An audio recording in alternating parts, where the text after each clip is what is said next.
Last night, the York community showed how much they cared for Officer Duarte and each other following a shooting that devastated the community and families of the victims alike. CBS 21's Joel Smith was at a candlelight vigil to see their message and met someone who was feeling the loss in a very personal way.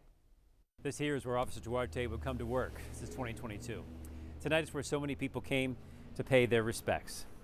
One person in particular came with a heavier heart than most. He's a fellow officer from the area. Not because he knew Officer Duarte, but he wondered if he should have been there at the hospital today too. Unfortunately, he didn't make it home today, but it could have been any of us. And I'll kick myself for the rest of my life. I got off at 3:30 this morning, and why wasn't it me? Why couldn't I have been the one to not come home? He should have made it home. And I think every officer in the surrounding area is going to be thinking that. Why wasn't it me? Why was it him? But all we can say is thank you. York City Officer Todd Platts Jr. brought his entire family out to honor Officer Duarte's memory, even though he never met him. And I'm sure a lot of the individuals out here tonight didn't know him personally, right. But it doesn't matter. He was out there fighting for what was right, and they came to support him.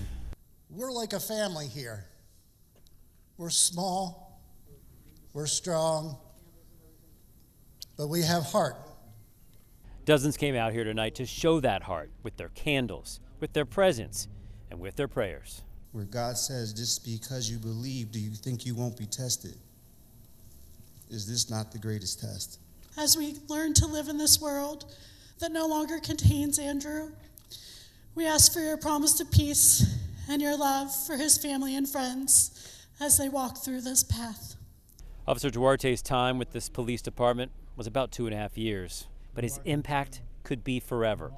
It's a legacy and a possibility many officers and their families think about every day.